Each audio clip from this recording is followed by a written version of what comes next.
Hi, I'm Peter. And I'm Will. And you're watching Anderson Jazz Jams, Episode number 8.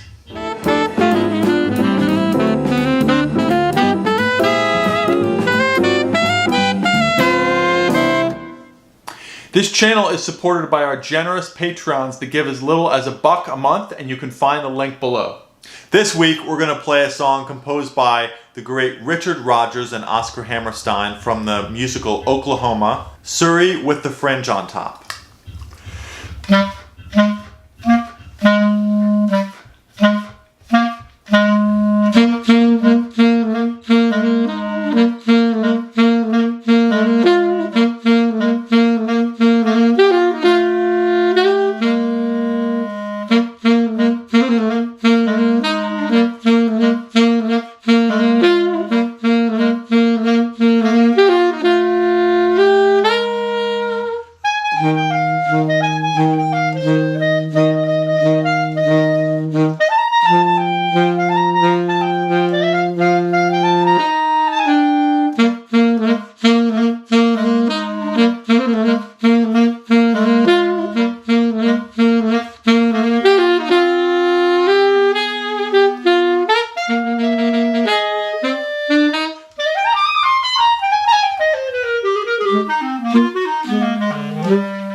We recently returned from a month-long tour all over the East Coast, and this last weekend we played in Ottawa, Canada, as well as the Blue Note in New York. This week on Technique Tips, we're going to talk about learning your diminished seventh chords.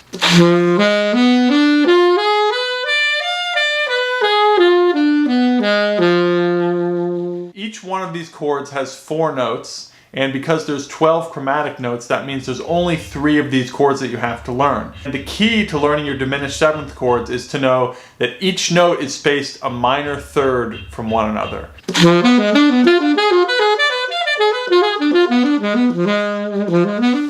This week on Improve Your Improv, we're going to talk about learning your blues scale. The blues scale is just based on the minor pentatonic scale, but with added the flat 5th note.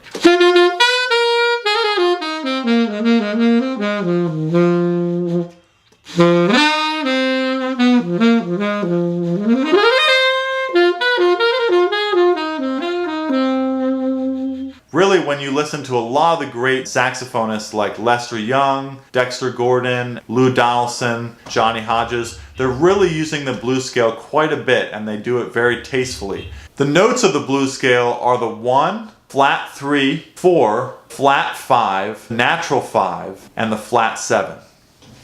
This week on Things You Don't Learn in Music School, we're going to talk about preparing a feature song when you're going to a gig. You want to make sure that you have memorized 2 or 3 feature songs, because very often the band leader is going to say, we've run out of tunes in the book. Peter, play us a ballad of your choice, or play us a blues or an American songbook tune. And typically it's good to choose some kind of song that's very well known or common in the jazz repertoire. So the bass, drums, and the pianist will most likely know the song. Something like Body and Soul, Misty, a blues or rhythm changes. If you have a lot of these things prepared, it's going to make you very valuable as a sideman to it. This week on Jazz Hangouts, we're going to talk about a great organization called the Northampton Jazz Workshop. This is in Massachusetts, and it's run by a great pianist and educator named Paul Arslanian. My brother and I have performed there as special guests 5 times. It's really a special environment. There's so many great jazz fans and lovers of swing and the Great American Songbook. It's always been sold out. We really just love what Paul is doing up there, and we're very grateful. So if you're in the area, it's every Tuesday. Check out the Northampton Jazz Workshop. Okay, now we're going to head on over to Patreon and make our Patreon Plus video, which is an exclusive series only for our Patreons, which give as little as $1 a month. You can see all those videos, and they're archived in the past weeks. So we'll be right back. This week for Gearhead Reviews, I want to talk about a product. It's a saxophone swab called the Sax Diaper. I like the Sax Diaper for a lot of reasons. When you swab out and clean out your saxophone, especially tenor saxophone, the bore is very big, so you need some kind of swab that's going to collect all the moisture as much as possible. This is a Sax Diaper right here. It's mine. I've used it for a couple of years, but as you can see, it's very large. It's all 100% cotton, and it's got a great weight on the end of it that makes it really easy to put it through the instrument multiple times really quickly. It doesn't get stuck in the instrument. It's $20 on Sax Alley, and it's made by Mamco.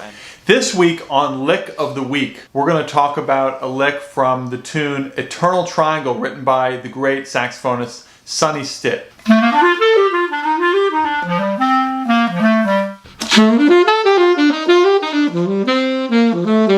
That first lick is just something that's kind of a hook. Lots of musicians quote it. It's from an album that's led by Dizzy Gillespie called Sunny Side Up, and it also features the great tenor saxophonist Sonny Rollins, and it's just a legendary recording. I like taking licks from jazz melodies. One of our jazz teachers, who's no longer around anymore, by the name of David Baker, was legendary for teaching jazz in this way.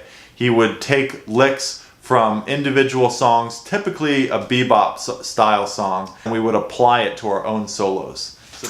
This week on Cats You Should Know, we're going to feature our vocalist, Molly Ryan. She's performed with us on many shows. She's just a fabulous vocalist. She knows so many American songbook songs by Cole Porter, Irving Berlin, George Gershwin. She's originally from Sacramento, California. She runs the New York Hot Jazz Camp, which is a camp for kids and adults, teaching them the styles of classic jazz. And the faculty members have been Wycliffe Gordon and Ken Poplawski. She's actually going to be singing with us this August at Symphony Space in New York City on our annual show called Songbook Summit.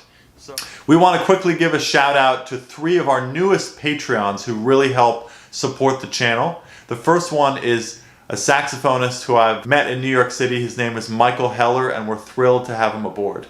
We also want to thank Zach and Jesse Cataldo, fellow YouTubers. They have a wonderful show called the Now You Know channel. Finally, we'd like to thank Ron Grossinger, who also has his own YouTube channel called Mr. G's Workshop that talks about welding and all types of workshop techniques. At the end of the episode, we're going to put all of our Patreons on the screen. Please send us a video in landscape mode of you playing a tune or a comment or maybe a suggestion you might have from the show. We'd really love to feature that on the channel. Please subscribe, give us a thumbs up, or click the notification bell. Don't forget to check out our Patreon page. We've got a lot of perks ranging from free CDs to free tickets to our shows, and we really appreciate your support. Thanks for watching Anderson Jazz Jams, and we'll see you next week.